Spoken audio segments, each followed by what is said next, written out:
Hey everyone, thank you so much for joining me. My name is Ziki and I'm back again with some news updates. And of course, I am touching on the issues of foreigners in South Africa. Now, some of you might recall that a few weeks back, the Minister of Home Affairs in South Africa announced a ban on the issuing of work permits and visas to religious workers. Okay, we are talking of pastors, of prophets. We know that in South Africa, there are a lot of foreign churches that are run by foreigners, and they had visas, saying that they were working in the country as religious workers, right? So we saw the announcement that they're going to stop issuing those kind of visas. To which we saw a lot of criticism coming in from a lot of people saying, well, why do you want to cancel these visas?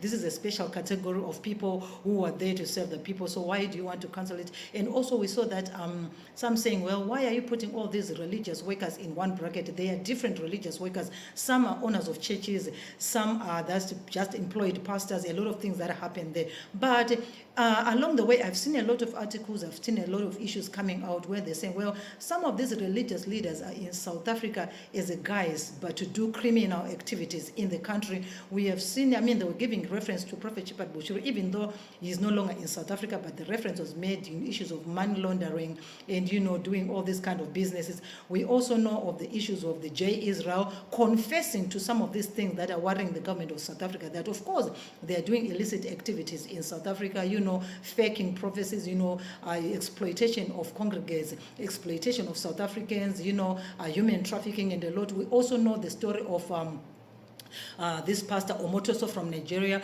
who is now, whose issue is still in the courts, who has been accused of sexual misconduct, with young girls, and we, are working together with local South African people, helping him in his illicit business. So there's a lot that has been put, and some people are saying, well, it is only because of a few religious leaders we have tarnished the image of the church. It's not every pastor who is engaging in all these crimes and all these activities. So why don't you look for case by case instead of just bracketing all of it together in one issue? But of course, we know that the government of South Africa recently has been cracking down on its immigration laws, and we know that recently they were talking about marriages of foreigners to locals, how it's supposed to be done. They need to go for interviews. They need to ascertain for sure that this marriage is not fake. A lot of things now they've changed. Also, you need to enter your biometrics. You need to provide that you've never been married before, or you're not married from your country of origin. So they are cracking down on all those, and to which they say that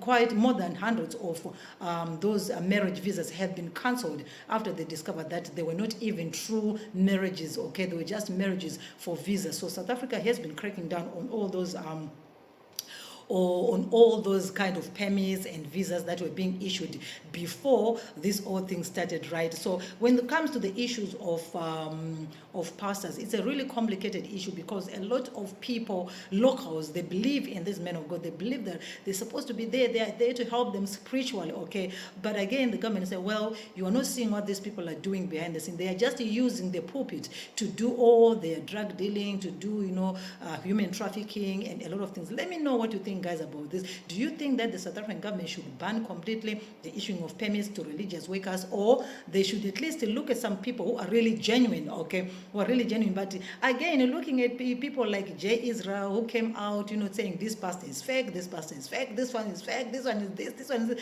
A lot of things were exposed, okay, which also the government is looking, is saying like, so what are we talking about here? So let me know what you think, guys. My name is Ziki, and until I come back again with more updates for you, please subscribe and stay. To those who are returning, you are appreciated. Until then, take care.